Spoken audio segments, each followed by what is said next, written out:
Todos os anos, algo extraordinário acontece. Um movimento de fé, um encontro de corações, um tempo de renovação, de reconexão e de comunhão com Deus.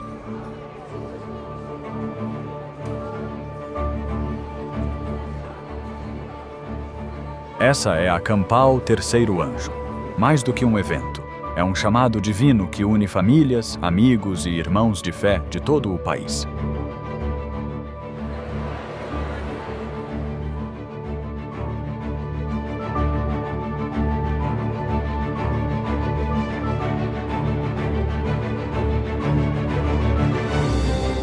Mensagens inspiradoras, adoração poderosa e encontros que transformam vidas. Cada instante é pensado para reacender a fé e fortalecer sua caminhada com Cristo.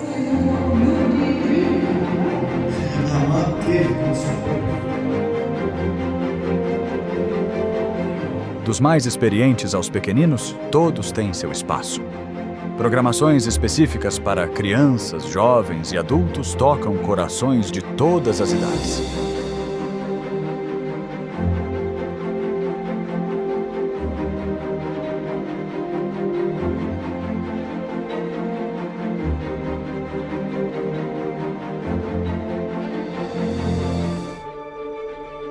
Conexão, comunhão, compromisso.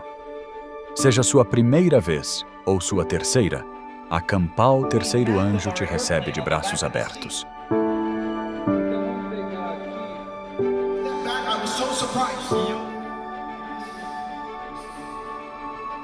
Isso não é só um congresso, é uma família, um vislumbre do céu.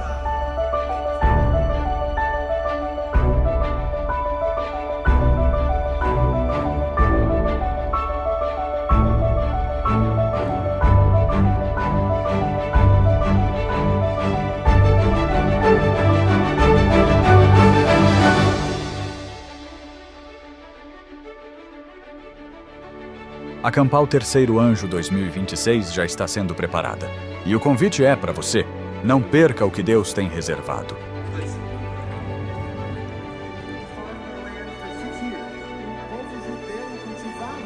A cada ano damos um passo a mais perto do propósito, mais perto uns dos outros, mais perto do céu.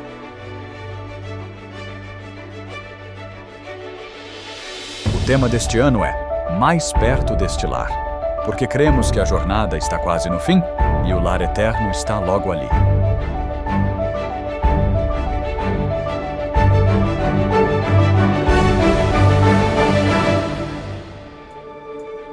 Campal Terceiro Anjo 2026. Mais perto deste lar. Esperamos você lá.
Olá, bem-vindos a mais um E aí, professor?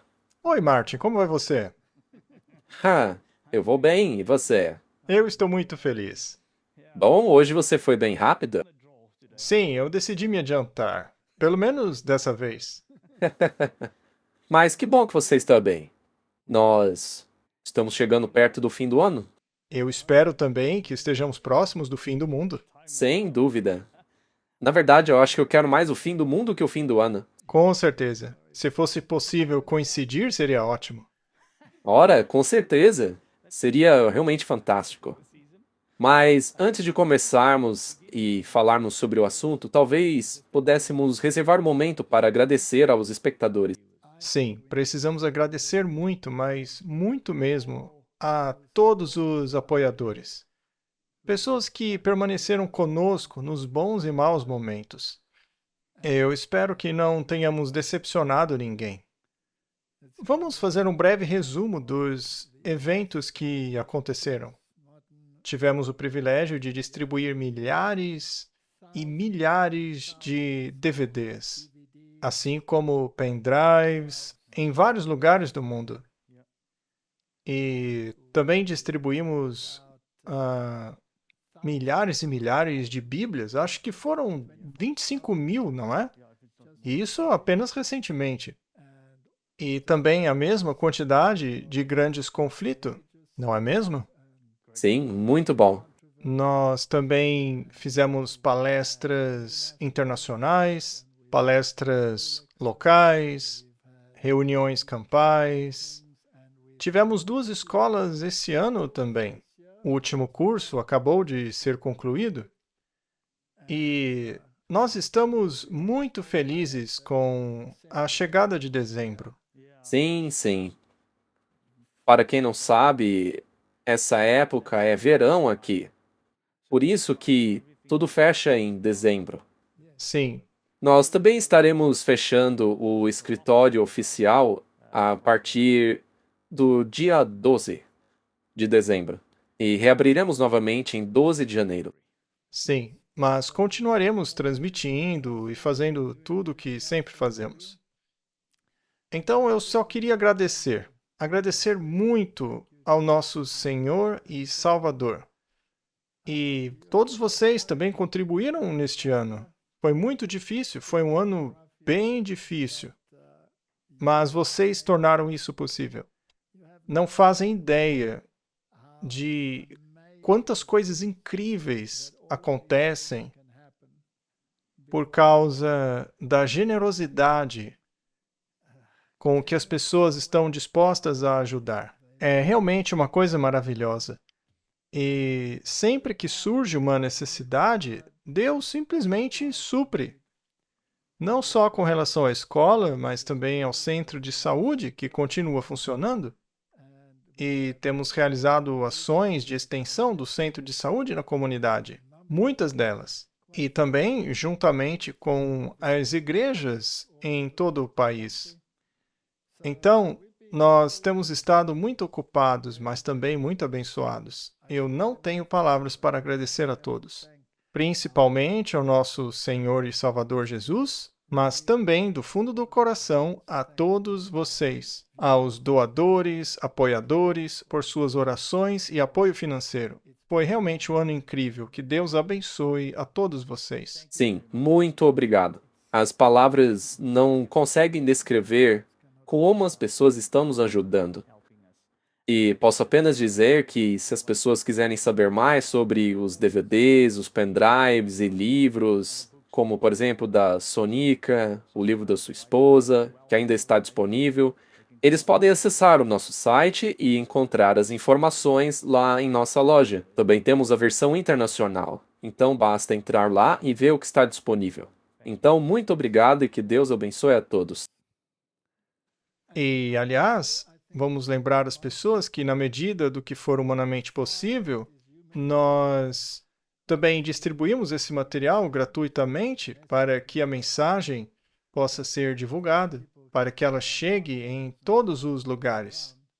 E até agora, Deus tem abençoado esse empreendimento e nós temos sido capazes de fazer isso, o que por si só é um grande milagre. Com certeza. Também não podemos esquecer de agradecer os tradutores. Gostaríamos de agradecer a todos eles. É verdade, temos pessoas que traduzem os nossos programas para várias línguas. Eu nem sequer conheço todas elas. São realmente muitas. Espanhol, italiano, português, acho que até russo e chinês também. Eu nem sei quantas línguas, na verdade. Há vários no Oriente. É simplesmente incrível que os programas estejam sendo lançados praticamente ao mesmo tempo. E essas pessoas são altruístas, eles fazem isso pela causa e por amor à causa. Portanto, agradeço a todos os tradutores, que vocês sejam ricamente abençoados em tudo que fizerem. E Martin, o que dizer dos funcionários que trabalham no Clash of Minds e na Verity? Que Deus também os abençoe. Eles trabalharam muito esse ano. Esse ministério não existiria sem eles, né? Não? É verdade. Portanto, muito obrigado. Somos muito gratos a todos vocês. Desde os que trabalham no escritório, do pessoal de TI, aos terapeutas, cozinheiros, Ah, com certeza. e também os doentes que vêm para ser fortalecidos espiritual e fisicamente, né? Foi um trabalho de equipe incrível. Deus é muito bom para todos nós. Obrigado a todos. Agradecemos imensamente pelo seu apoio. Vamos orar, Martin. Nosso Pai Celestial, obrigado por nos unir. Obrigado por mais um ano que já se passou. E agora, olhando para o futuro, sabemos que não podemos enfrentá-lo sem a tua presença ao nosso lado. Então, agora, nesta conversa, por favor, nos oriente e nos ajude, em nome de Jesus. Amém. Martin, o mundo inteiro está agitado. Nos Estados Unidos, as pessoas estão entrando em clima de férias, já estão pensando no dia de ação de graças, já estão entrando no período natalino. Então, estão todos agitados. Mas acredito que, em grande parte, nós perdemos a bendita esperança. E se eu observar algumas de nossas igrejas e pessoas, elas parecem não ter compreendido o conceito de que a vinda do Senhor está muito próxima. Essa é a bendita esperança da nossa igreja. Tem sido a bendita esperança há mais de 2000 anos. E, Martin, as pessoas estão esperando por esse evento já há 2000 anos. No entanto, muitos se acomodam e dizem, não, ainda não é a hora. Essa é uma situação lamentável. É como se quase todos estivessem em estado de torpor. Alguns deles percebem que as coisas estão acontecendo, Mas não tem uma sensação de urgência, né? bom, temos um trono preparado ali. E esse trono, é claro, pertence ao Rei dos Reis e Senhor dos Senhores. E não a um ser humano qualquer que se diga pontífice para se colocar ali fingindo ser um rei do milênio. Isso não vai acontecer, não é bíblico. E a ideia de que o mundo inteiro será convertido ao cristianismo e que o domínio milenar da igreja vai assumir o controle, que todos os judeus retornarão à Palestina, tudo isso é ilusão que você não encontra na Bíblia, a menos que você distorça a palavra de Deus. É isso aí. A única bendita esperança está na vinda de Jesus para restaurar a terra em seu estado original. E ele fará isso. Ele fará isso. Não seremos nós. Os herdeiros do reino estão esperando já há milhares de anos. Já se passaram 6.000 anos, mais ou menos. Ou muito próximo disso. Então vamos direto ao assunto e ver para onde ele nos leva. A grande esperança de todas as eras desde o princípio tem sido a esperança do Messias estabelecer o seu reino. Martin, alguém já conseguiu isso até hoje? Não, e eles vêm tentando já há milênios. E sempre que parecem estar prestes a acontecer, algo acontece e tudo desmorona, não é? Principalmente por causa do egoísmo e orgulho que entram em jogo. Isso mesmo. Adão tinha essa esperança e pensava que ela se realizaria em um dos seus descendentes. Provavelmente achou que era Caim. Sim, o primogênito, mas ele tornou-se um assassino. Pois é, imagine só, Martin. Você espera e acha que este que nascerá irá redimir e tornar-se o Salvador. Só que ele acaba sendo um assassino. Deve ter sido um choque terrível. Eu acho que os corações de Adão e Eva, Se partiram, né? após virem à morte e suas consequências na natureza, deve ter sido terrível. Então, Adão e Eva tinham a esperança. Eva tinha a esperança, mas não concretizou-se. Então Deus fortaleceu essa esperança quando Enoque foi trasladado, mas o Messias não veio em seus dias. E então o mundo antediluviano desapareceu em destruição, ao invés de tornar-se o reino glorioso de Deus. Se Deus não tivesse intervido naquele último momento, não teria restado nenhuma linhagem para vir o Messias. Veja como Deus é paciente ao esperar até o último instante. E hoje ainda o xingam de genocida, não é mesmo? Quando, na realidade, foi uma ação para salvar a humanidade. Sim, na verdade, foi um ato de misericórdia. Para com a humanidade, sim.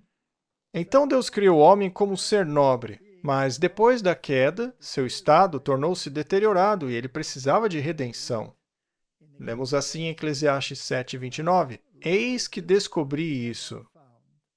Deus fez o homem reto. Só que aí vem aquela palavrinha terrível, né? Mas buscaram muitas invenções. O homem sempre dá um jeito de complicar. Pois é, a primeira descendência de Caim começaram a criar instrumentos musicais a fim de perverter o som, ao invés de utilizá-los para o bem, certo? E isso se mantém até os dias de hoje? Sim, temos o heavy metal. Fico pensando no que os anjos pensam ao ouvir isso. É incrível. Bom, Martin, vamos continuar nossa pequena conversa. Essa esperança persistiu no mundo pós-diluviano, com a promessa sendo repetida a Noé, Abraão, Isaque, Jacó e os seus descendentes, os filhos de Israel. E todos eles pensavam que isso aconteceria em seus dias respectivos, correto? E não aconteceu. Então, por que achamos que há muita chance de acontecer conosco? Bom, deve haver certas coisas que se concretizaram desde então. Mas devo dizer que, apesar de não ter acontecido no dia deles, acho que eles não se deixaram abater. Eles mantiveram sua esperança viva. É a bendita esperança. Os judeus aguardavam esse libertador, ansiando por um grande libertador do seu país. E assim interpretaram erroneamente as profecias da primeira vinda de Cristo, aplicando-as à segunda vinda gloriosa. E assim rejeitaram o único que poderia salvá-los. Triste, não? Muito triste. As palavras de Jesus, "Eu voltarei", eram a esperança da igreja cristã. E os discípulos, mesmo após a ressurreição, perguntaram-lhe, "É agora que o Senhor vai estabelecer o reino?" Chega a ser triste. É triste que eles estivessem tão focados no que eles queriam que acontecesse, mas tinham que ter sua mentalidade trabalhada. Tem que ser calibrada, né? Sim, para entrar em harmonia com Deus. Já se passaram 2000 anos. Ainda bem que o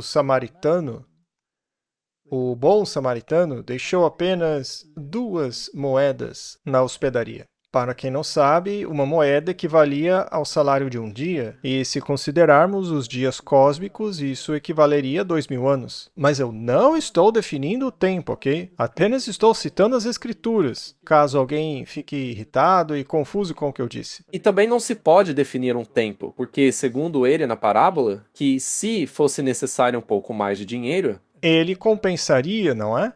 Sim, você tem toda a razão, Martin. Então não é exato. Sim, não é ferro e fogo. Pode demorar um pouco mais, porque, de fato, ele disse que compensaria se fosse necessário mais. Mas, muito bem. Provérbios 13, versículos 12 e 13. A esperança adiada faz adoecer o coração, mas o desejo realizado é árvore de vida. Será que nossa atitude desempenha algum papel? É muito interessante. Se o seu desejo, se a sua esperança estiver no lugar errado, seu coração ficará doente. Sabe qual é o nosso objetivo com este episódio? Trata-se de reacender essa esperança e despertar a igreja de seu estado letárgico. Acorde! É verdade. Se isso não for feito, se o desejo não for reacendido, a pessoa não pode estar preparada para o momento. Quem despreza a palavra será destruído. Será então que devemos estudar a sua palavra? Claro. Mas aquele que teme o mandamento será recompensado. Martin, todo o evangelho está nisso daí. Não é? Tudo. É incrível. Está bem ali no Antigo Testamento. Temam a Deus e guardem os seus mandamentos. Também está em Apocalipse. Sim. Portanto, para todos os nossos irmãos e irmãs que dizem que ainda não chegou a hora, porque já tem demorado tanto, será que eles estudaram as Escrituras com atenção para ver em que ponto no fluxo do tempo estamos? Talvez precisamos lembrá-los do porquê a situação atual é diferente do que era antes, como foi na época de Adão, ou de Abraão, Isaac, Jacó, dos israelitas, ou a igreja cristã primitiva, ou a reforma, etc. Mas por que é diferente? Ageu 2, versículo 6. Pois assim diz o Senhor dos Exércitos, ainda que seja apenas uma vez, daqui a pouco eu farei tremer os céus, a terra, o mar e a terra seca. Eu abalarei todas as nações, e o desejo de todas as nações virá. E encherei esta casa de glória, diz o Senhor dos Exércitos. Bom, foi anunciado então que um dia ele viria. Eles já estavam no período do Segundo Templo, que não era tão glorioso quanto o Primeiro Templo. Mas a glória do Segundo Templo, que não era tão gloriosa quanto a do Primeiro Templo, superou a glória do Primeiro Templo, porque o Criador de tudo esteve presente ali. E assim, eles perderam a oportunidade. Sim, é incrível que tanto em Provérbios como em Ageu é encontrado o desejado de todas as nações. É isso mesmo. E o desejo de todas as épocas tem sido o mesmo. E Jesus, Deus queria muito despertar sua igreja, não é? Deus quis despertá-los e sacudi-los. E para tal, ele enviou os sábios do Oriente. E ele não os enviou para Belém, mas para Jerusalém. para o rei, Eles foram, bateram a porta e disseram, com licença, vocês são o povo do livro, não é? O que está acontecendo? Cadê o rei? Rei? Que rei? E Herodes disse, rei? Que rei é esse? eu sou o rei. Eu sou o rei. Bom, então, ele chamou os escribas que investigaram os escritos e disseram que o Messias nasceria em Belém. Isso é assustador. Eles estudaram a questão e a entenderam. Não eram ignorantes. E ninguém foi lá verificar. Só os pagãos foram. Ninguém do povo de Deus foi lá. Somente os sábios orientais. Assim Deus ignorou os escribas e deu as boas novas a alguns pastores que estavam no campo conversando durante a noite. Foram os únicos que reconheceram o seu nascimento. É uma história incrível, simplesmente incrível.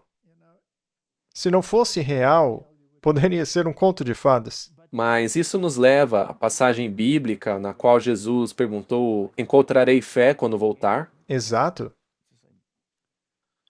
Embora esta seja uma promessa da primeira vinda, ela é igualmente relevante para a segunda.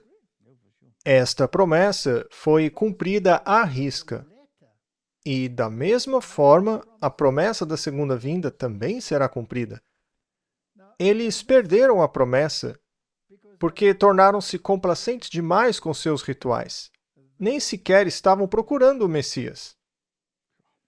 Paulo situa o abalo dos céus e da terra, como foi dito aqui, no futuro, fazendo referência também à segunda vinda. Então, esse texto aqui tem dupla aplicação.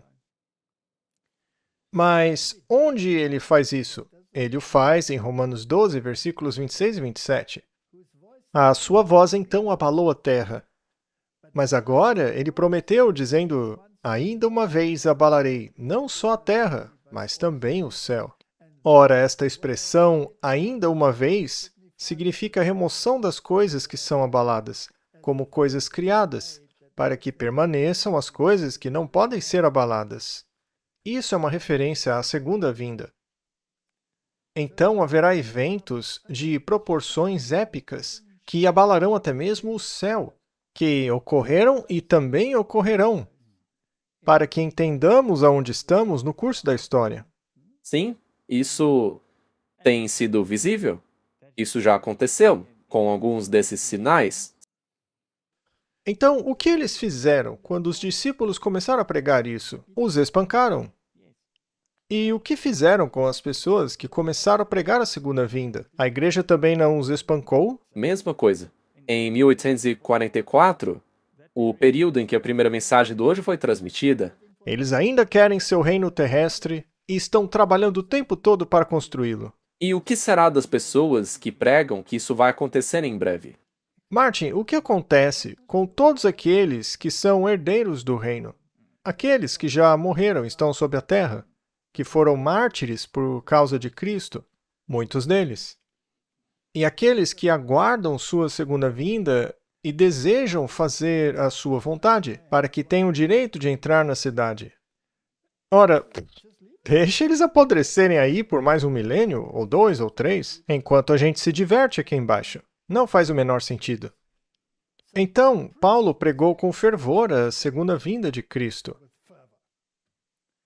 Hebreus 6,17. Querendo mostrar de forma bem clara a natureza imutável do seu propósito para com os herdeiros da promessa, Deus o confirmou com juramento para que, por meio de duas coisas imutáveis, nas quais é impossível que Deus minta, sejamos firmemente encorajados, nós, que nos refugiamos nele para tomar posse da esperança a nós proposta, que é Cristo, certo?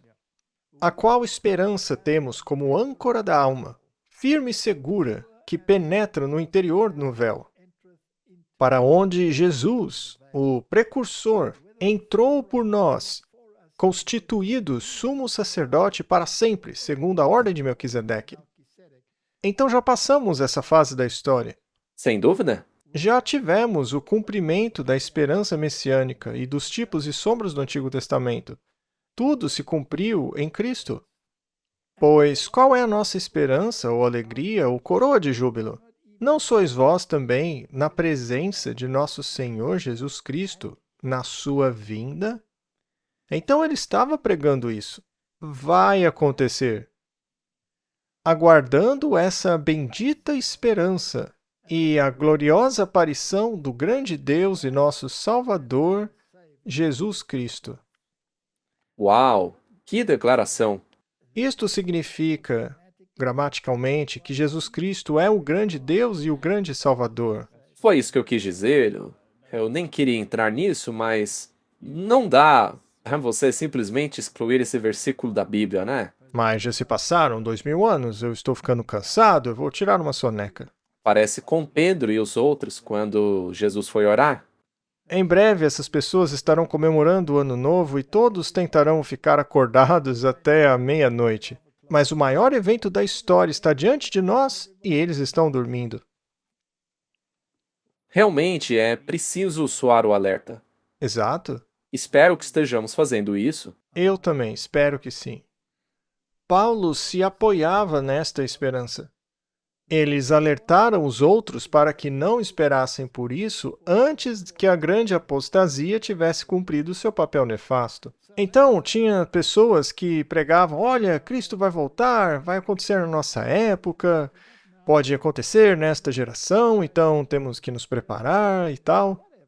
Mas está em Tessalonicenses, que ninguém vos engane de maneira alguma, pois aquele dia não virá sem que primeiro venha a apostasia, e seja revelado o homem do pecado, o filho da perdição. Mas, espera aí, Martin. Isso já não aconteceu? Sim, Quem revelou o homem do pecado? a reforma. Ah, E já faz bastante tempo. sim, um pouco mais de 500 anos, não é? Os reformadores pregaram isso fervorosamente. E os descendentes dos reformadores colocaram essa verdade no lixo e fecharam a tampa, aderindo a movimentos ecumênicos cujo líder é o próprio homem do pecado. Isso também está fazendo parte do processo de queda das igrejas protestantes? Muito bem, então a apostasia já ocorreu. E o homem do pecado já foi revelado. E esse homem do pecado será destruído pelo esplendor da vinda do Senhor. Muito bem, estou apenas tentando estabelecer uma linha narrativa através da história. Para sabermos onde estamos. Isso, é importante sabermos em que ponto da história nós estamos.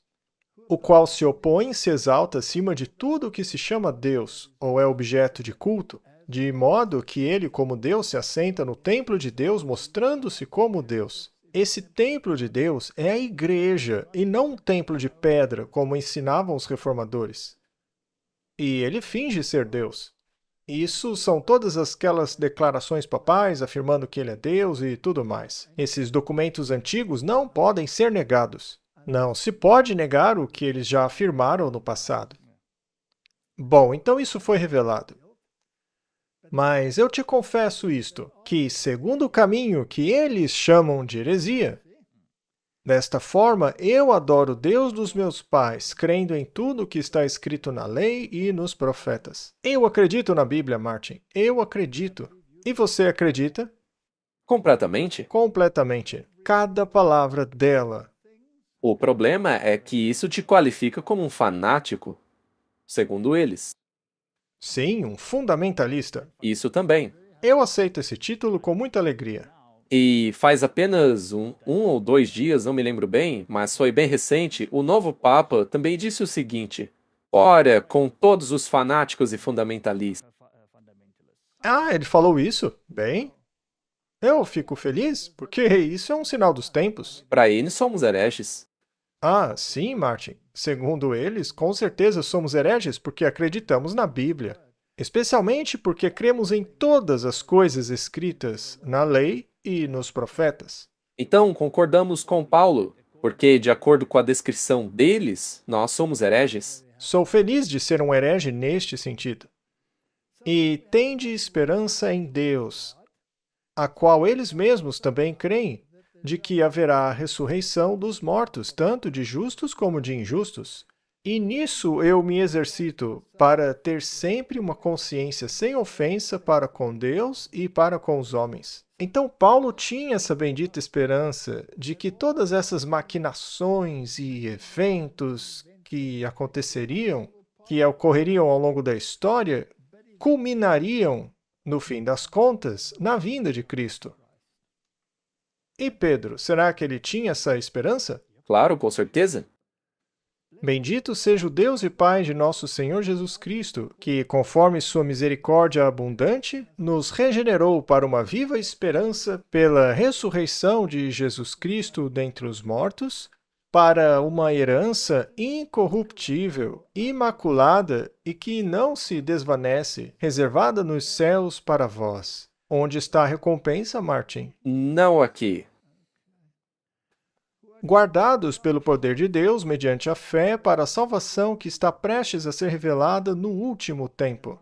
Nos últimos tempos. Exato. Eles podem tentar fazer o reino deles o quanto quiserem. Não vai dar certo. Não vai. Nisso exultais, ainda que agora, por um pouco de tempo, se necessário, estejais sofrendo com várias provações, para que a prova da vossa fé, muito mais preciosa do que o ouro que perece, embora provada pelo fogo, redunde em louvor, glória e honra na revelação de Jesus Cristo. Na revelação, na aparição de Jesus Cristo. Não na criação de um milênio temporal, formado por um grupo de igrejas que nega aos santos de todas as épocas o direito de fazer parte desse reino. Não? Isso não faz sentido? Bom, então, à luz do que acabamos de ler, estaria Cristo sendo negligente em relação à sua vinda? Ou existe um protocolo estabelecido? Sim, eu acredito nisso. Ele estabeleceu os limites para a humanidade e concedeu-lhes a oportunidade de encontrá-lo e serem salvos até o tempo em que os redimidos de todas as eras fossem reunidos e se tornassem filhos do reino. Faz sentido? Sim.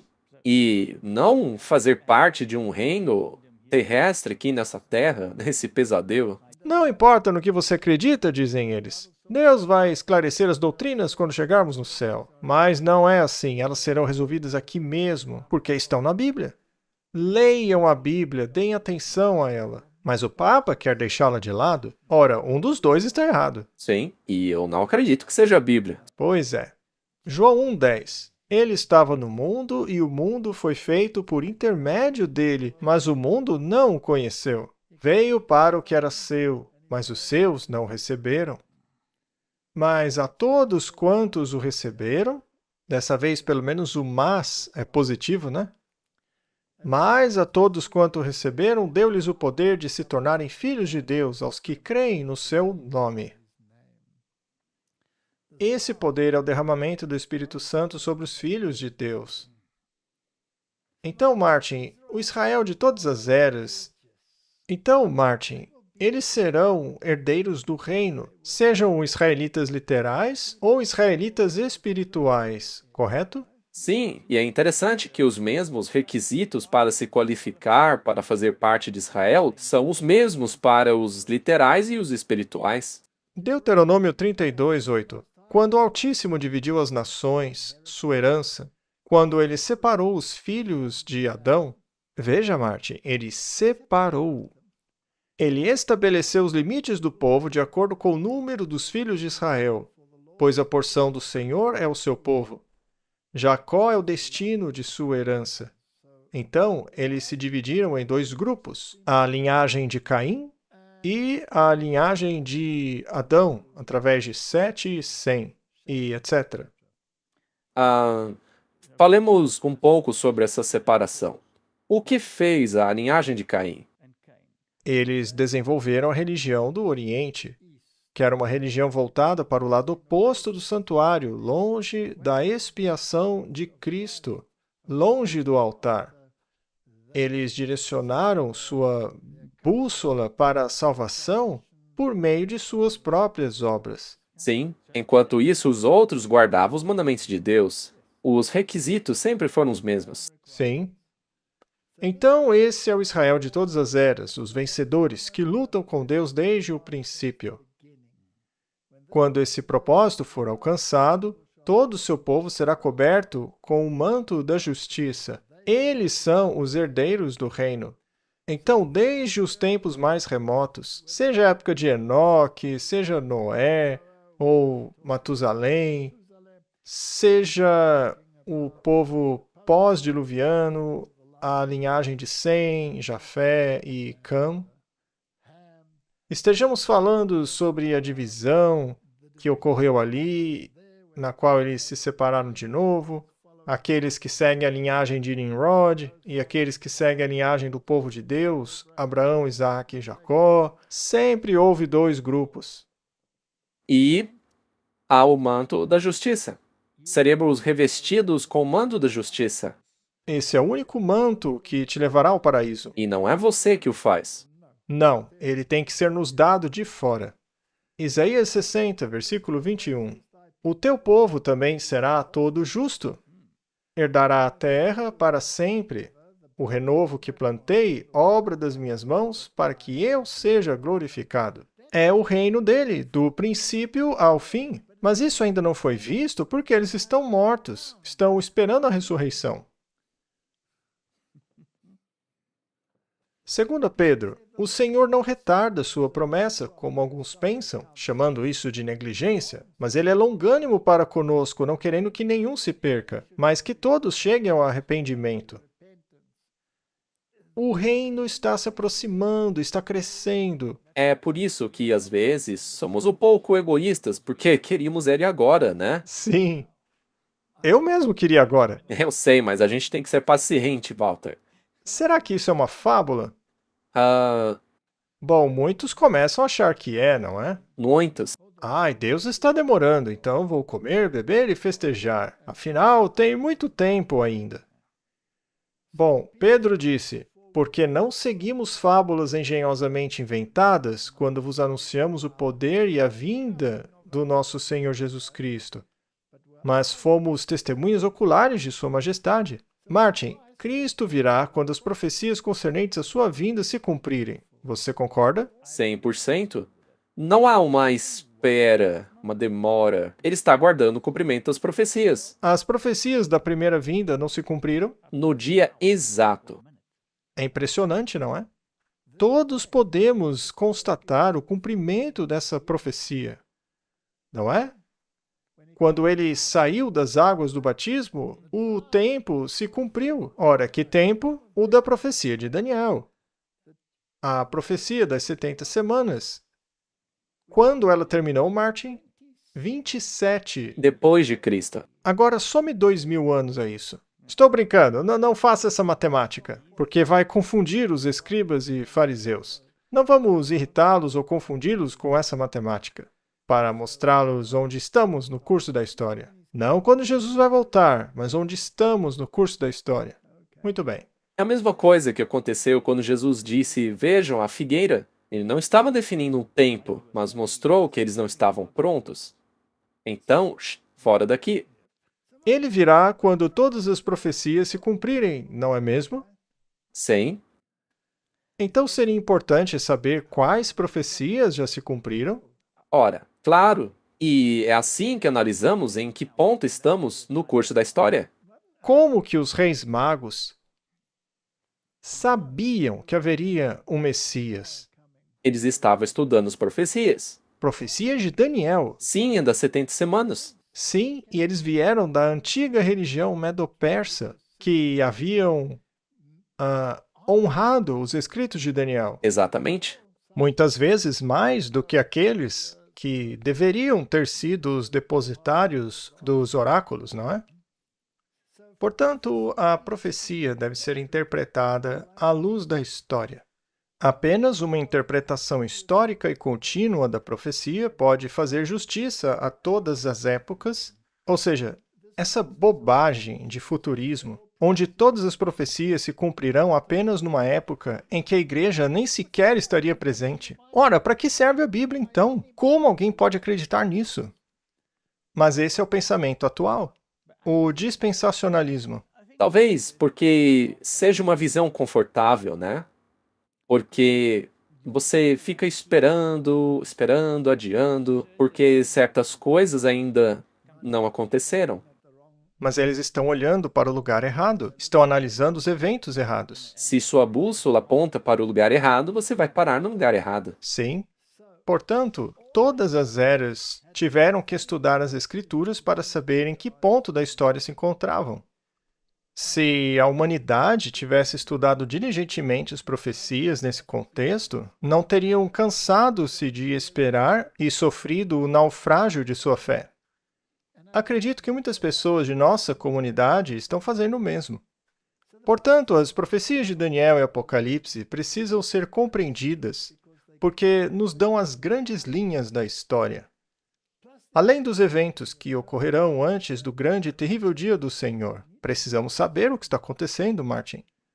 Daniel as delineou e elas se cumpriram à risca. É verdade. Apocalipse nos dá o plano. Mas multidões não têm ideia do que acontecerá. É como se as profecias nunca tivessem sido escritas. Dizem que é um livro fechado. É triste isso. Lá em Isaías, o Senhor expôs a falácia de que a profecia não pode ser compreendida. Daniel e Apocalipse são um só. Portanto, Isaías diz que devemos compreender as profecias. E sem Daniel, não compreenderemos o livro de Apocalipse. Só veremos animais estranhos ali. Portanto, Daniel é a chave e o outro é a revelação. Vamos analisar essas linhas do tempo para ver em que ponto do fluxo temporal estamos. Vamos analisar estes versículos em Isaías, do capítulo 29 em diante. Tu serás visitado pelo Senhor dos Exércitos com trovões, terremotos e grande ruído, com tempestade, vendaval e chama do fogo devorador. É bastante sinistro, né? E a multidão de todas as nações que lutam contra Ariel. Vamos falar sobre isso daqui a pouco.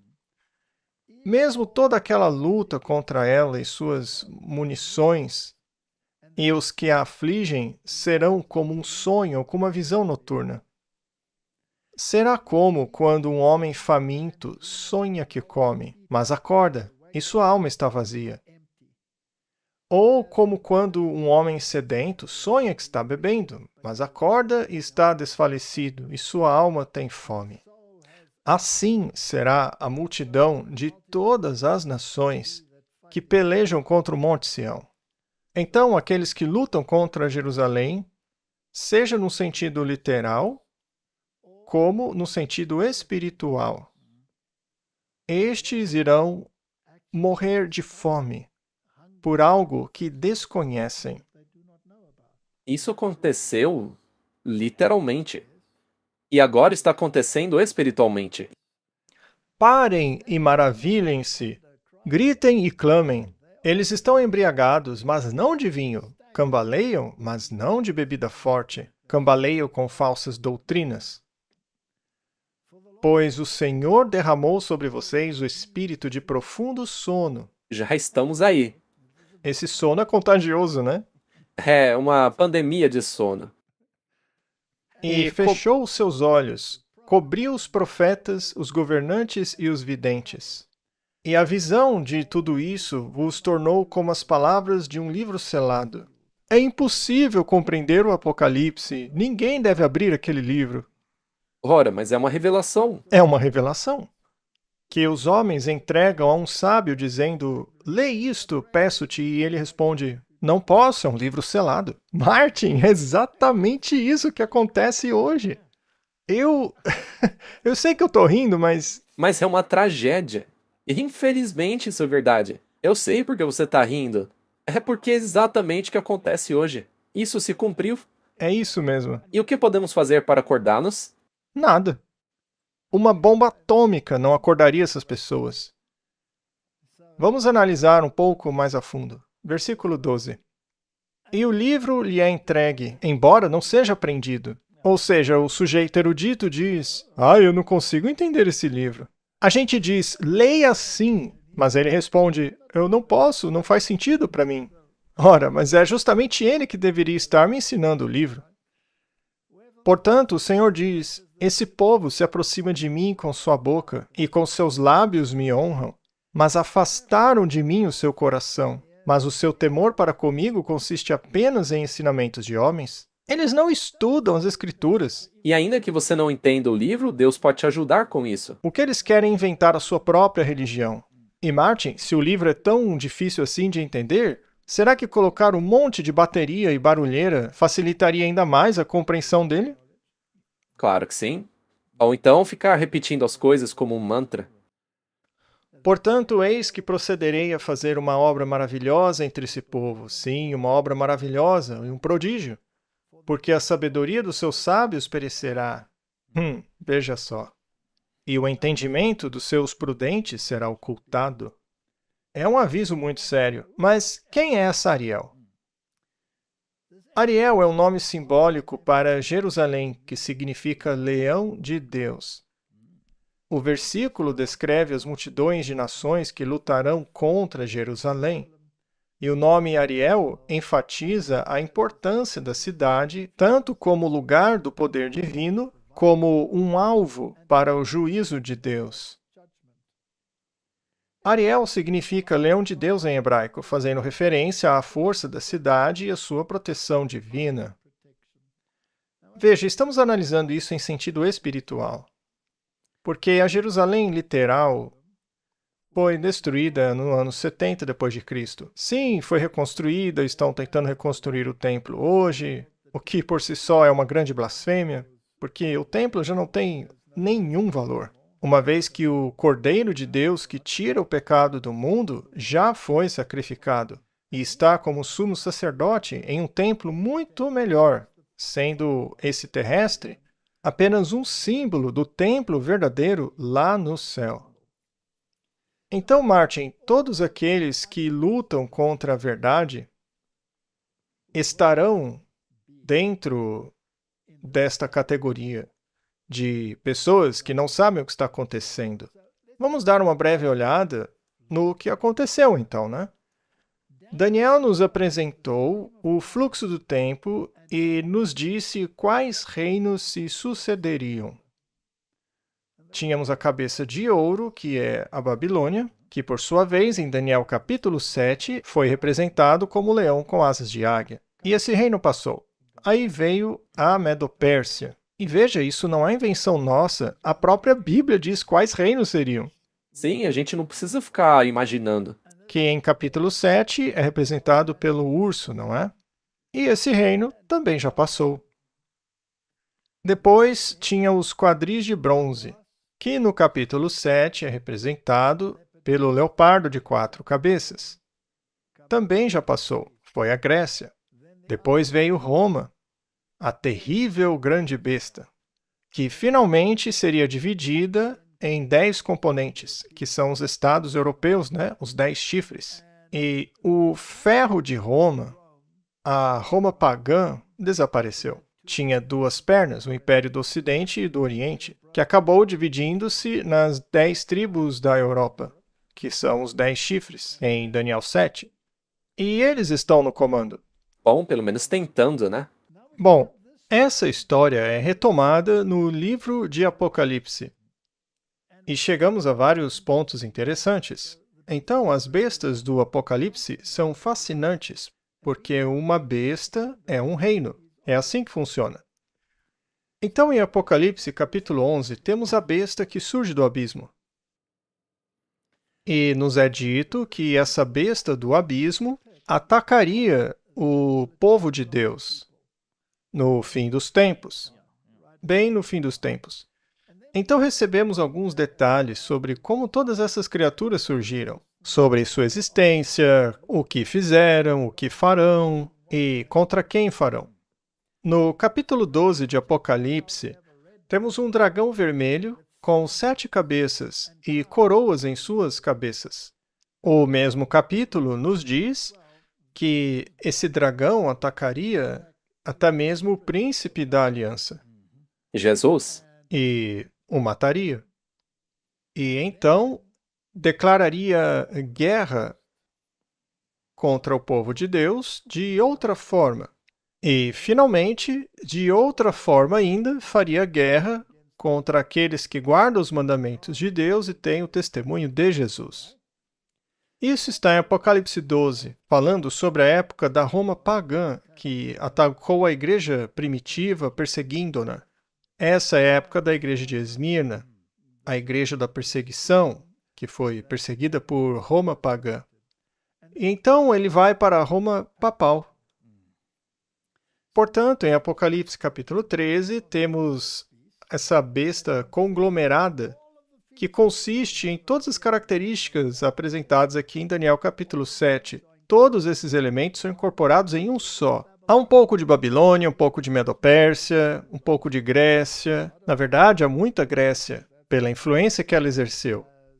Mas tem aspectos medo-persas. E tem os 10 chifres. E as coroas passaram para os chifres. Este é o período no qual a Igreja de Roma governou através das potências europeias, durante o período de 1260 anos, que inclusive já passaram. Sim, é passado. E, na verdade, faz bastante tempo. Sim.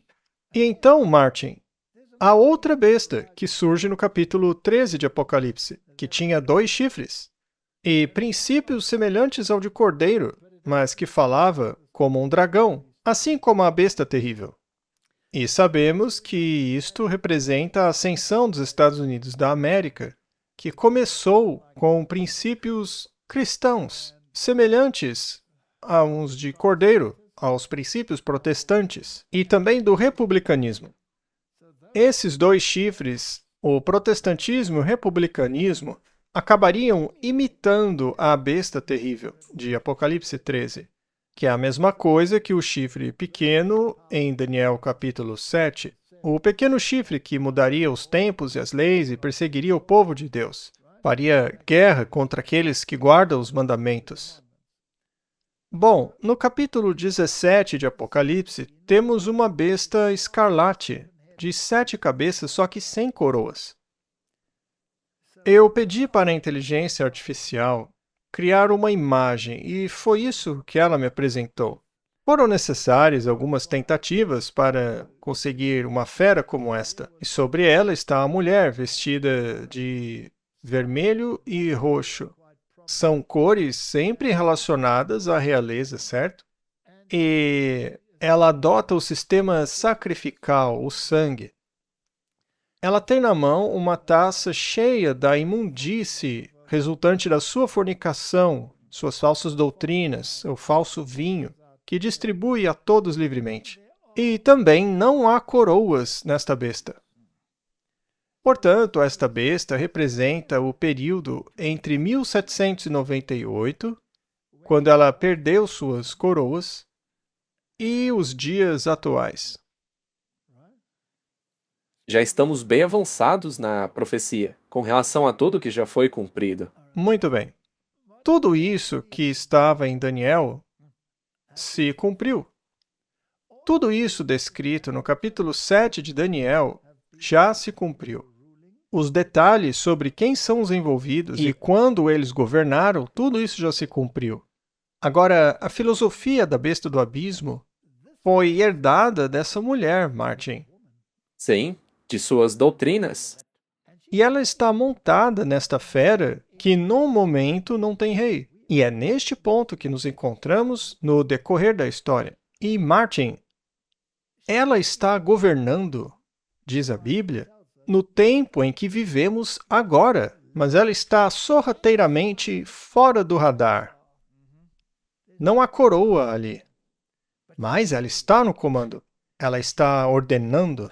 E a segunda besta de Apocalipse 13 fará o que ela mandar. A segunda besta dará poder à outra besta. Irá impor a marca dela. Será que estamos nesse período? O que estamos esperando? Que grande evento está prestes a acontecer? Será que haverá outra besta, outro reino surgindo depois deste? Não. Bem, em Apocalipse capítulo 17, haverá uma espécie de ressurreição da besta. E esse poder que de fato governa um império só que sem coroa, um império mundial, se tornará o oitavo império. Vai tentar emular Cristo. Será a ressurreição do papado. Quando a marca dele for aplicada e a sua lei tornar-se suprema no mundo. Este é o último evento que estamos aguardando, nada mais. E está se concretizando bem diante dos nossos olhos. E o que mais será preciso para acordar nossa igreja? Um chacoalhão. Eu não sei, temos que começar a agitar as coisas. Tudo isso já foi cumprido, não sobrou nada. Nada. Mas eu ouvi que a igreja precisa ser perfeita antes que Jesus venha. Então eu achei que era isso que tinha que acontecer agora. Martin, quão perfeito era Enoque quando ele foi trasladado? Bem, ele não tinha nenhuma mancha ou ruga. É mesmo? Sim, E quanto a Elias? mesma coisa. Mas ele era um homem com as mesmas paixões que as nossas, diz a Bíblia. Claro. Martin, todos aqueles reformadores que viveram à altura da luz que tinham, até o ponto de morrerem por ela, até mesmo morte na fogueira. Que manto eles utilizavam? O mesmo manto de justiça que todos têm que ter para irem ao céu. Quão perfeito é esse manto? Totalmente. Porque só existe um perfeito. Então, seria possível superar a perfeição e ser mais perfeito do que eles? Não. Eu acredito que a salvação tem sido a mesma ao longo de todas as épocas. A única diferença é o que eu disse. Você tem que estar à altura da luz que recebeu. E, curiosamente, nós, hoje, já recebemos muita luz. Temos mais luz do que qualquer um deles. Por acaso Martinho Lutero sabia quem era a segunda besta de Apocalipse 13? Não. Ele nem sabia de sua existência ainda. A maioria nem sabia da existência do novo mundo. Ele sabia quem era a mulher montada na besta, e isso ele sabia sim. Mas ele não sabia quem era a besta. Mas será que ele tinha condições de saber quem era a besta sem a coroa? Não. Ele não tinha como saber isso. Não tinha como, Martin. Veja só. É por isso que eu acho que se as pessoas ficam esperando por coisas acontecerem, o risco disso é acabar caindo no sono. Mas prontos ou não, Jesus vem. Vai acontecer mais cedo ou mais tarde. Nós dependemos dele, não ele de nós. Não podemos nos tornar presunçosos. Podemos apressar a vinda dele, se fizermos a sua vontade e despertarmos as pessoas. Sabe, Martin, o povo de Deus já poderia estar em casa. Se Israel, por exemplo, tivesse aceitado o Messias, podia ter acabado ali. Se o movimento adventista inicial tivesse aceitado a doutrina da justificação pela fé, poderíamos ter ido para casa. Então eu devo dizer que, infelizmente ou felizmente, eles não corresponderam às expectativas. Sim. Infelizmente para muita gente, mas para nós, felizmente. Felizmente para nós. Então, Martin, vamos falar sobre isso um pouco. Então, essa descrição do evento final, culminando na abominação da desolação, permanecendo no lugar santo, conforme profetizado no livro de Daniel, segue o fluxo da história descrito no livro de Apocalipse. A besta que sai do abismo e guerreia contra a palavra de Deus e contra o seu povo tem certas fases. A primeira fase desta besta terrível, com atributos de dragão, confrontou a própria palavra viva e a igreja primitiva. É assim que lemos em Apocalipse capítulo 12. Esta era Roma pagã, com coroas nas 7 cabeças, que engoliu todos os reinos listados por Daniel. Conforme avançamos no tempo, chegamos ao mesmo poder romano, onde as coroas haviam se transformado nos 10 chifres de Apocalipse 13, onde o chifre de Daniel 7 governou por 1260 anos, e ele mudou os tempos, mudou as leis, perseguiu os santos e proferiu blasfêmias. Alegava poder perdoar pecados, se dizia Deus na terra. Foi uma situação terrível. Até que pareceu ter recebido um ferimento mortal e se transformado na besta do Apocalipse 17. Agora ele está atuando nos bastidores, onde seu poder secular aparentemente havia sido removido, simbolizado pela ausência de coroas. Como ele está governando agora, governa em segredo por meio de sociedades secretas. Por meio dos Cavaleiros de Colombo, dos Cavaleiros de Malta, dos Jesuítas. Você pode citar qualquer um desses grupos diabólicos que governam por trás da cortina. Os maçons, os Rosa Cruzes e todas as suas bobagens ocultistas.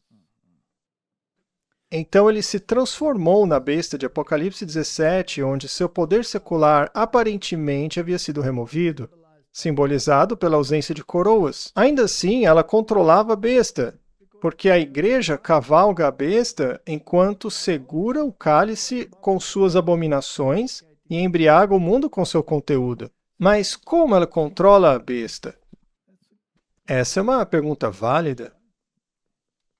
Bom, ela exerce esse controle através dos seus representantes. Já falamos bastante sobre eles, inclusive governos ao redor do mundo. Chame você eles de Hezbollah, Hamas, qualquer outra coisa. São grupos paramilitares. Sim, há algo maior por trás deles, né? Então, por meio de suas maquinações secretas e utilizando a segunda besta de Apocalipse 13, até que seus propósitos sejam cumpridos e a união entre a igreja e o Estado seja restaurada. Será que estamos nesse processo? Está bem diante de nós. Está aí. E onde isso está mais prevalente no momento? Na segunda besta, os Estados Unidos. É para lá que estamos olhando. Isso. Não nos interessa a Turquia. Na verdade, o Dia de Ação de Graças acabou de passar e um dos perus foi perdoado pelo presidente Donald Trump. Portanto, não queremos saber de Turquia ou perus aqui. O Papa também, em sua primeira visita, desde que se tornou Papa, foi para a Turquia.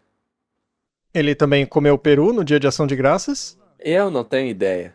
É provável que sim. Ele visitou muitas igrejas ortodoxas. Eles estão em um concílio ecumênico agora. Parece que está indo muito bem lá. Sim, eles querem acabar com o cisma que já existe há mais de 1000 anos.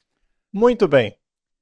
Então, ela está usando representantes, com o objetivo de restaurar a união entre a Igreja e o Estado, criando a imagem que faz a sua vontade. Impõe a sua marca e guerreia contra Cristo e sua verdade, perseguindo seus filhos, que guardam os mandamentos e se apegam ao testemunho de Jesus. Tudo já está pronto. E eles estão conversando sobre essa união entre a Igreja e o Estado e o estabelecimento do reino terrestre. Sim. E os nacionalistas cristãos deixaram claro o que eles querem. Sim, nós tivemos até mesmo programas com eles. Estamos próximos, Martin.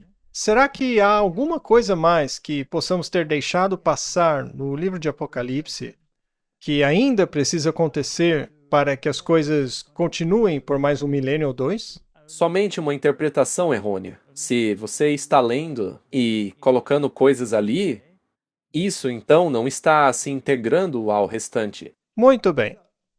Teria a primeira forma da besta com coroas já passado? Sim. E a segunda, com coroas nos chifres? Também já passou. Muito bem. E a terceira besta, sem coroas? Também. A segunda besta que saiu da terra já está aqui? Já. E ela já está criando uma imagem para unir igreja e Estado? Ora, só abrir os olhos, está acontecendo agora mesmo. A marca da primeira besta está em seus planos? Sem dúvida que está. Veja o projeto 2025. Muito bem. Está escrito lá no documento? Sim.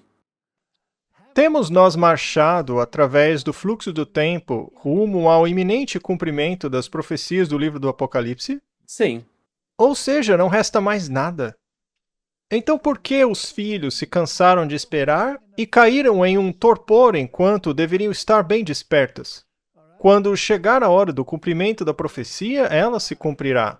Sempre foi assim e será assim novamente. Afinal, o apóstolo Pedro diz em 2 Pedro 1,19: temos também uma palavra mais segura de profecia, onde bem fazeis se prestar atenção. Aliás, o mundo inteiro denigre este livro aqui, desde o princípio. Desde as primeiras páginas, o mundo faz desse livro um conto de fadas. Mas ao verem isso, deveriam abrir os olhos e cair em si quanto à sua ignorância.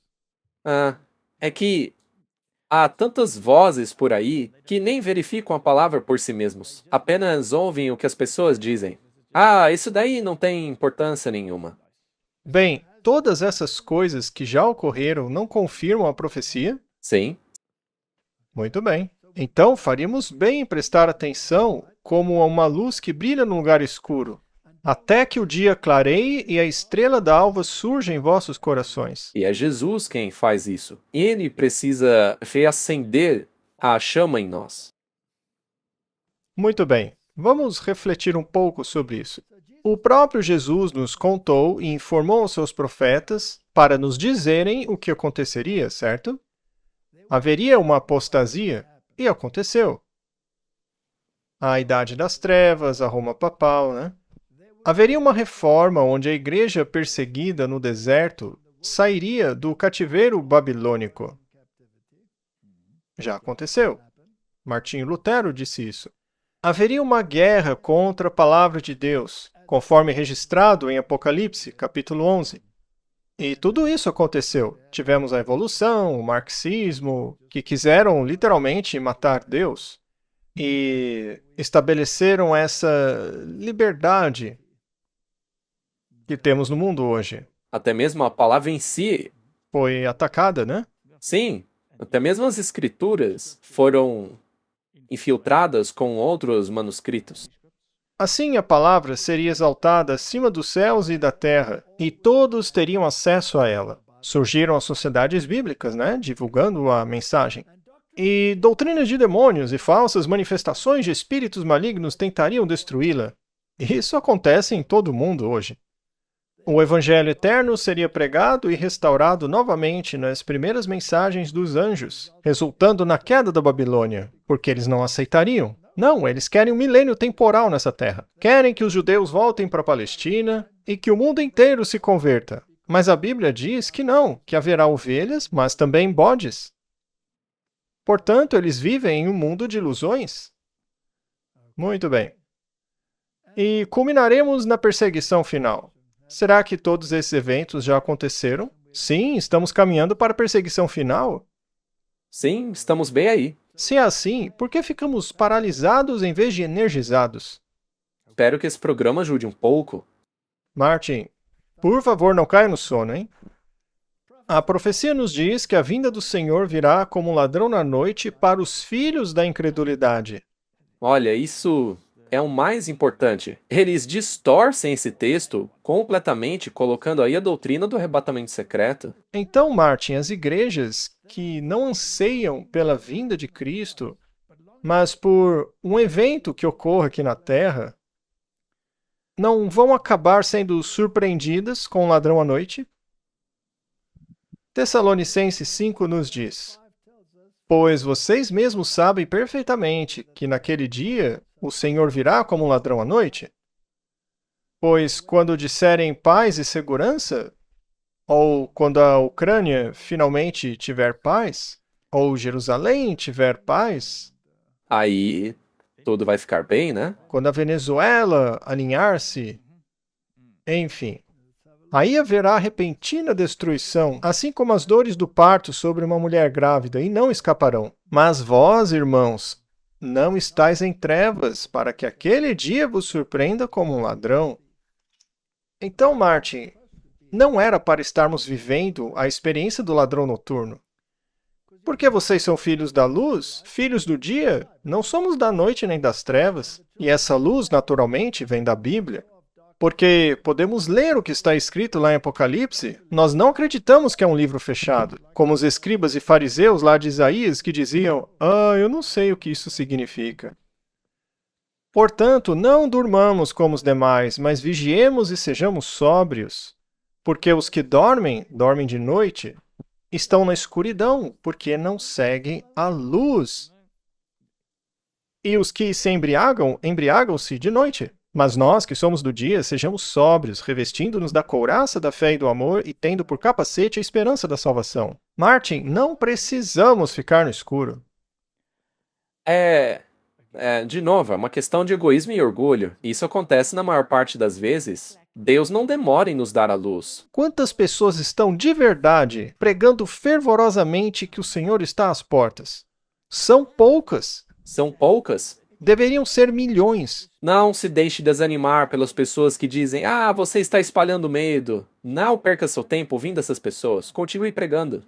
Ao rever nossa história passada e ver cada progresso que fizemos em relação à nossa situação atual, posso dizer: louvado seja Deus. Ao ver o que Deus operou, sinto-me repleta de espanto e confiança em Cristo como líder. Não temos nada a temer no futuro, exceto quando nos esquecermos do caminho que o Senhor nos guiou e de seus ensinamentos em nossa história passada. Sabe, Martin, eu estou trabalhando em um sermão sobre 2 convites para o banquete de casamento. Um está em Mateus e o outro em Lucas. O de Mateus é fascinante, porque diz especificamente ali que eles foram convidados para o jantar. Convidados para o jantar. Mas se você olha a palavra original, esse jantar, na verdade, é o café da manhã. O desjejum. Bom, o casamento mudou pouco ao longo dos tempos, mas você tem que conferir no grego original, que significa a primeira refeição do dia.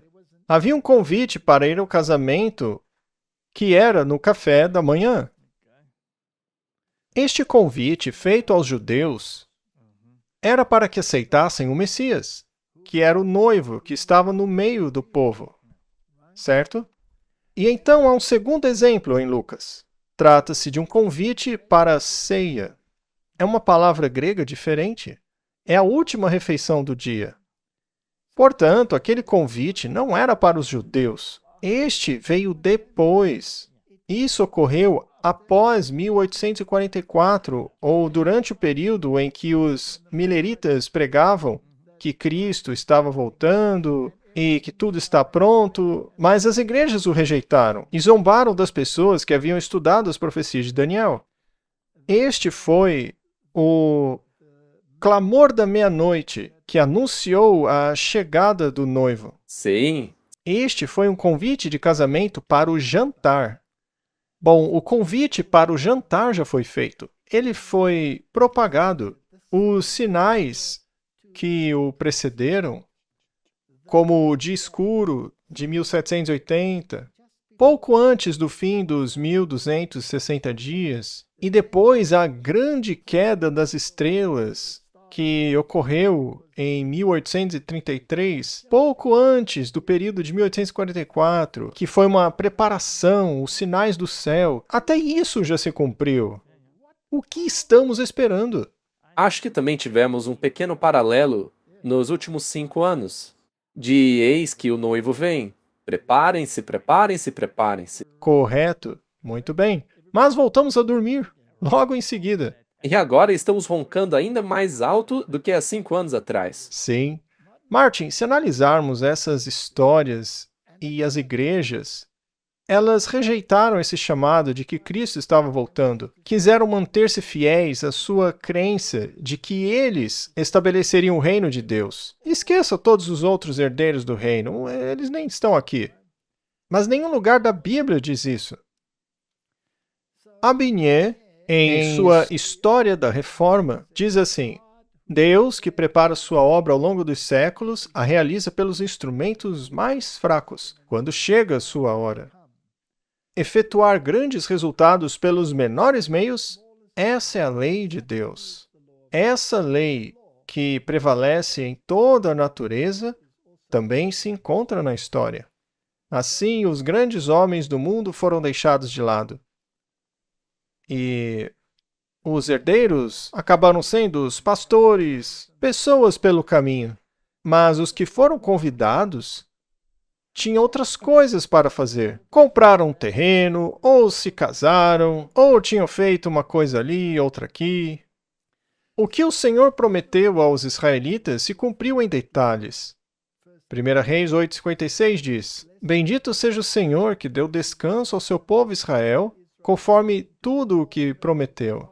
Nenhuma palavra de todas as suas boas promessas falharam, que ele prometeu pela mão de Moisés, o seu servo. Não podemos dizer o mesmo sobre o livro de Apocalipse? Exatamente igual. E podemos ver que muitas das promessas foram cumpridas. Sim. O mesmo se aplica à era do Novo Testamento. 2 Pedro 1,4 diz: Pelas quais nos são dadas grandíssimas e preciosas promessas, para que, por elas, vos torneis participantes da natureza divina, havendo escapado da corrupção que pela concupiscência há no mundo. Porque todas as promessas de Deus são nele sim, e nele amém, para a glória de Deus por nosso intermédio. Se este livro, até este momento, já não foi autenticado nas mentes dos homens, jamais será. Está tudo lá, Martin. Sim, está tudo aí. É uma questão de escolha. Você ainda pode decidir. É só olhar e ver que tudo que ele disse já se cumpriu. Para quem gosta de fatos, basta estudar. Veja que as profecias bíblicas se cumpriram. Há 100% de prova que tudo se concretizou.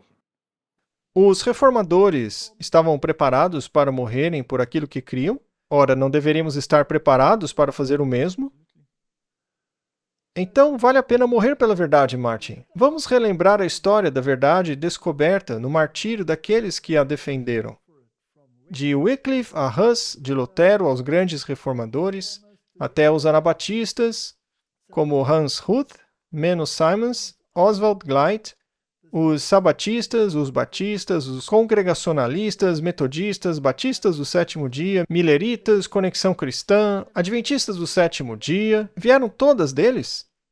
Aqueles que defenderam a verdade que haviam descoberto ou que a mantiveram em suas fileiras? foram subjugados, perseguidos e massacrados. Se você descobrisse uma nova verdade, aqueles que tinham estabelecido um credo iam se voltar contra você. Não é assim hoje? Sim, é a mesma coisa. Ainda acontece. Mas nenhuma dessas verdades caiu por terra. Estão todas lá. Mesmo que você olhe as dificuldades que eles passaram no passado, a verdade continuou. Foram queimados na fogueira, mas a doutrina não desapareceu.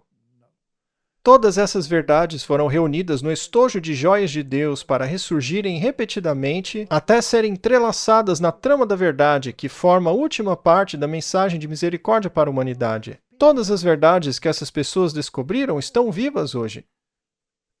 E eu vou ser arrogante a ponto de dizer que o único lugar onde todas essas doutrinas estão presentes é dentro da Igreja Adventista do Sétimo Dia. Eles podem tentar provar que você está errado. Sim, eles podem tentar. Mas, veja, a parte triste é que os membros dessa igreja estão dormindo. Isso é verdade. Então você não deve julgar pelos membros, mas pela doutrina da igreja. Correto? Muitos transformaram a doutrina em um travesseiro, o colocaram sobre sua cama e estão dormindo em cima, ao invés de gritar a verdade pelos muros de Sião. Com essas verdades em seus devidos lugares, o caráter de Deus é vindicado contra a infinidade de mentiras que Satanás fabricou.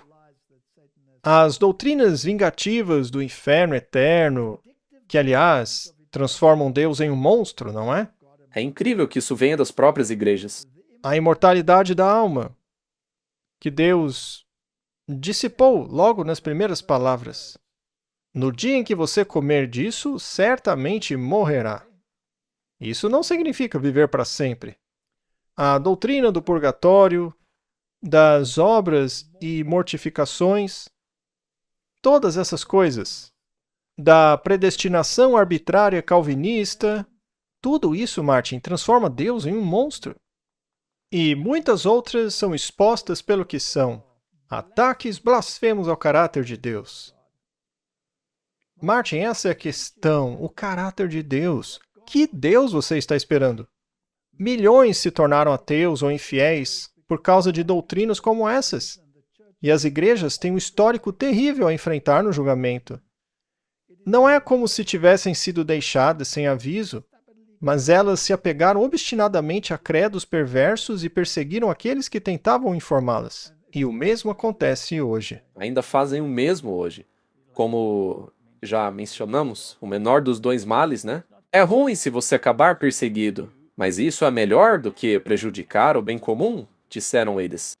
Muito bem, Martin. Não desprezemos a verdade só porque ela não encontra aceitação pelos grandes homens do mundo, ou porque era frequentemente proclamada por homens humildes que não tinham sido educados nos grandes centros de ensino.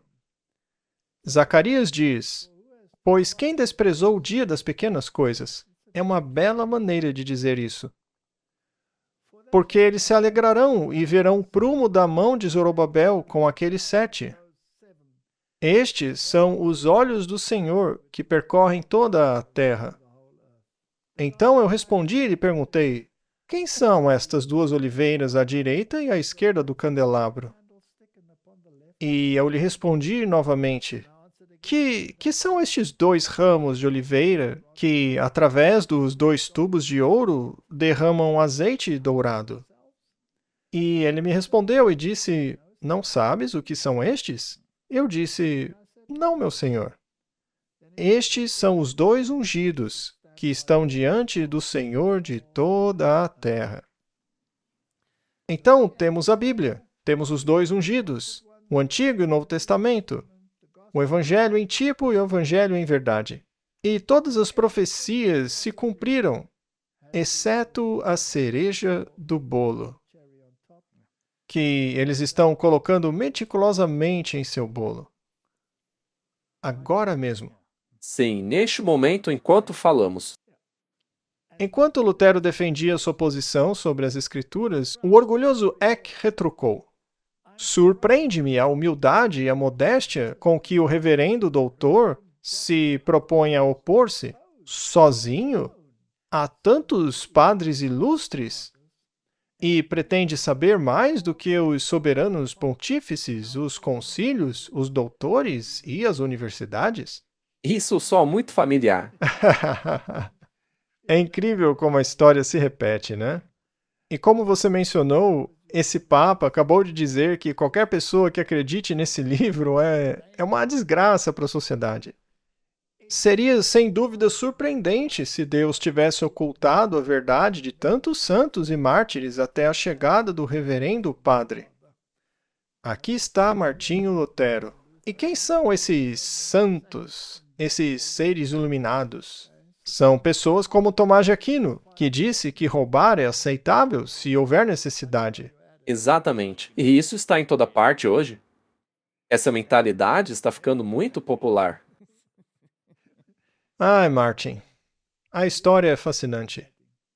A tendência da humanidade é buscar a sabedoria do homem em vez da sabedoria de Deus. Mas Deus diz: deixai de vos aproximar do homem, cujo fôlego está nas suas narinas. Afinal, em que se deve ele estimar?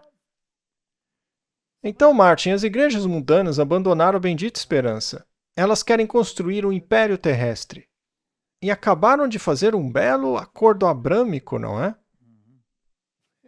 Deixando Cristo fora dele. E fazem muitas dessas coisas.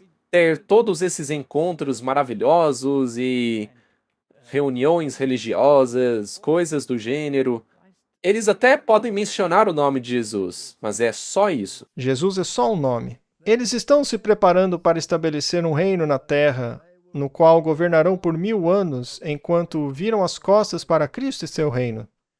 O reino de Cristo é preparado para os filhos da primeira ressurreição e dos vivos trasladados, para possuírem para todo sempre. Não será deixado para os filhos da desobediência. O próprio Cristo o estabelecerá. Este é o conflito. Está bem aí.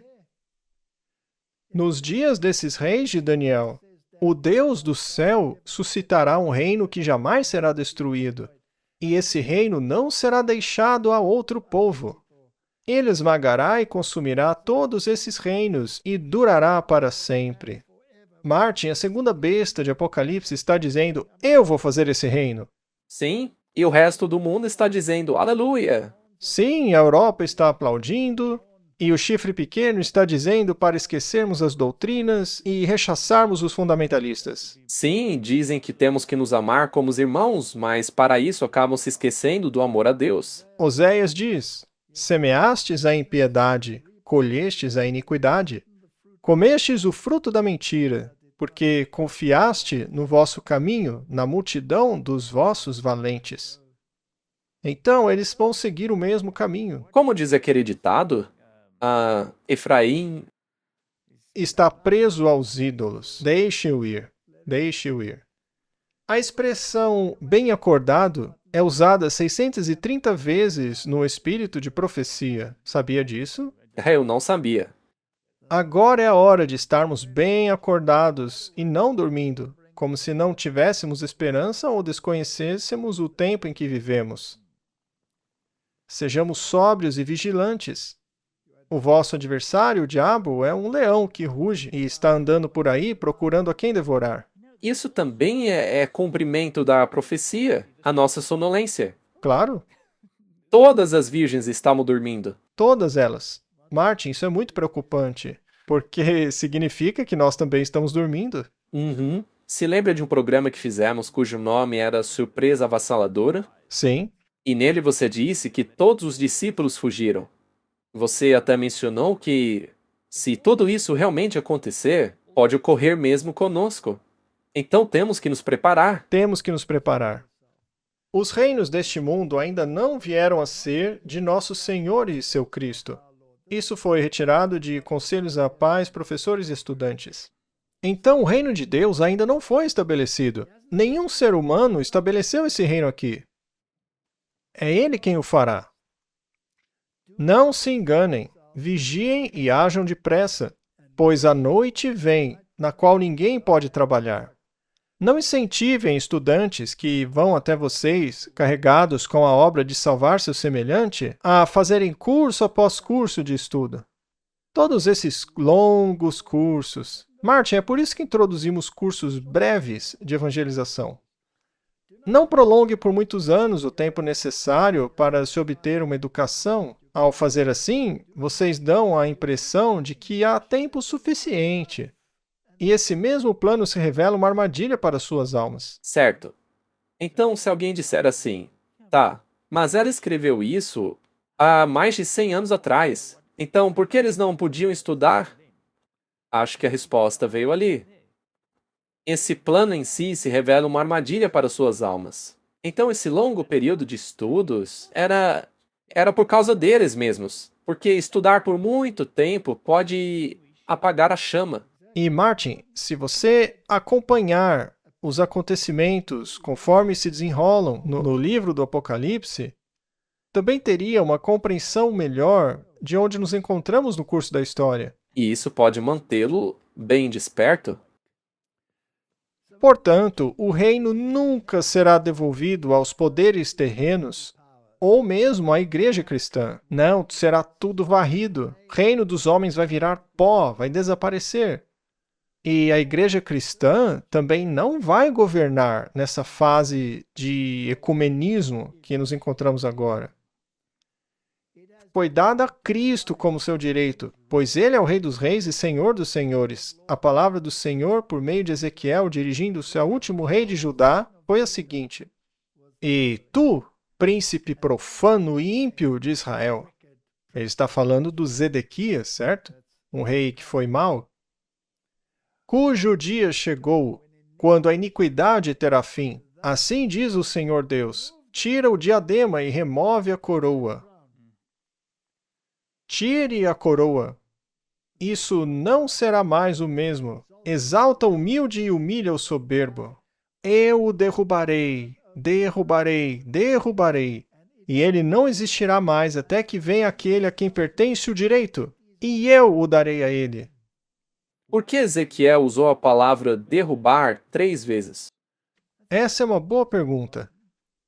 Devemos pensar sobre isso. Quando ele foi desempossado? Isso aconteceu quando o reino foi tirado dos filhos de Israel, certo? Então o rei foi desempossado e o reino entregue a Cristo. Ele foi coroado rei. Cristo era o rei. Depois veio o papado e eles reivindicaram a coroa para si. Lembre-se que as coroas estavam nos chifres e o pequeno chifre dava ordem para todos os reis. Então aconteceu naquela época, mas hoje estão tentando reerguer o reino de novo. Ou seja, a terceira vez. Então, por 3 vezes, eles tentaram fazer isso. Hoje estamos na fase em que as coroas ainda não existem, mas em breve existirão e darão poder para a besta. Por esse breve período de tempo, ela terá sua coroa de volta. E, finalmente, isso será revertido pela terceira vez. Eu não sei se isso está correto, mas pode ser uma suposição razoável. Mas não ocorrerá de novo, porque o reino pertencerá somente a Cristo. É aí que cai por terra a estátua que representa o reino dos homens. Será esmiuçada, desaparecerá, e não será destruída por mãos humanas. E Miqueias diz: E tu, torre do rebanho, fortaleza da filha de Sião, a ti virá o primeiro domínio. O reino virá para a filha de Jerusalém. Cristo vai estabelecer tudo, e os seus súditos serão seus herdeiros. Não serão eles a fazer isso.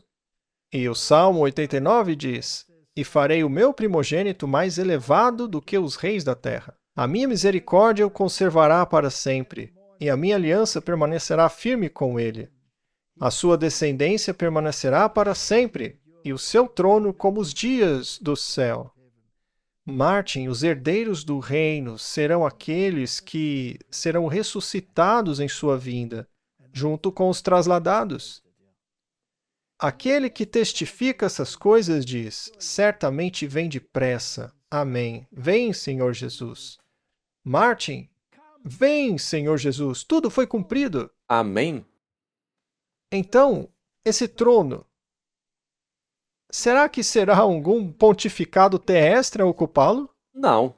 E eu fico muito feliz que não. Não. Esse trono é reservado para o Rei dos Reis e Senhor dos Senhores. sob os pés de quem os reinos da terra serão derrubados, derrubados, derrubados, e ele estabelecerá o seu reino. Então, Martin, o tempo acabou. Pronto ou não, aqui vamos nós. É o que ele diz. E é exatamente por isso que devemos estar bem atentos, muito despertos. Vamos orar. Pai Celeste, tudo se cumpriu, exceto a cereja do bolo, a qual eles estão ocupados agora mesmo para colocá-la aonde eles bem desejarem. E aí virá a destruição repentina. Senhor, ajuda-nos a espalhar a palavra e a chamar um povo para fora de Babilônia, que se tornou casa de demônios e habitação de toda ave impura e odiosa. Ajuda-nos a levar a luz para o mundo, a luz que emana do Filho de Deus, o verdadeiro Rei deste trono. Em nome de Jesus, amém.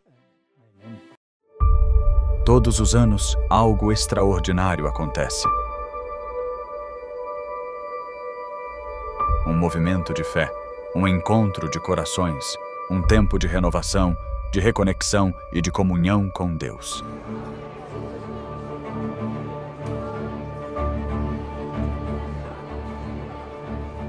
Essa é a Campal Terceiro Anjo. Mais do que um evento, é um chamado divino que une famílias, amigos e irmãos de fé de todo o país.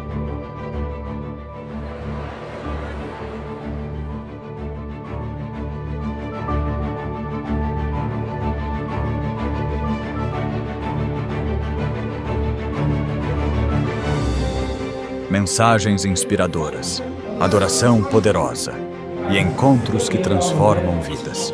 Cada instante é pensado para reacender a fé e fortalecer sua caminhada com Cristo.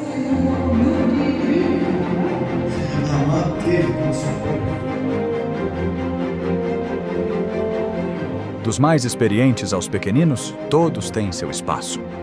Programações específicas para crianças, jovens e adultos tocam corações de todas as idades.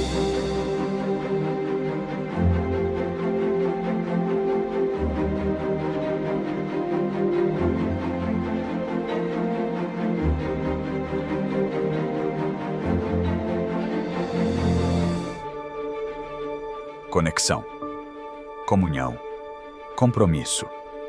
Seja sua primeira vez ou sua terceira, a Campal Terceiro Anjo te recebe de braços abertos.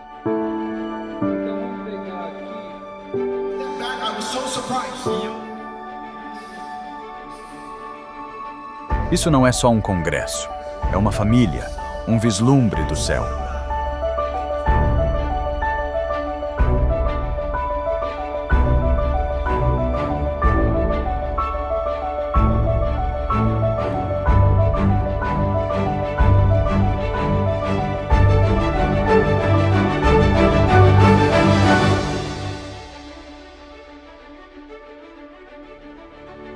A Campal Terceiro Anjo 2026 já está sendo preparada. E o convite é para você. Não perca o que Deus tem reservado.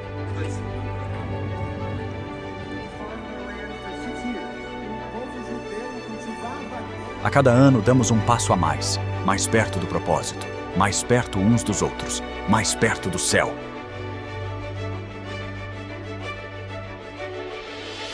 O tema deste ano é Mais Perto deste Lar. Porque cremos que a jornada está quase no fim e o lar eterno está logo ali.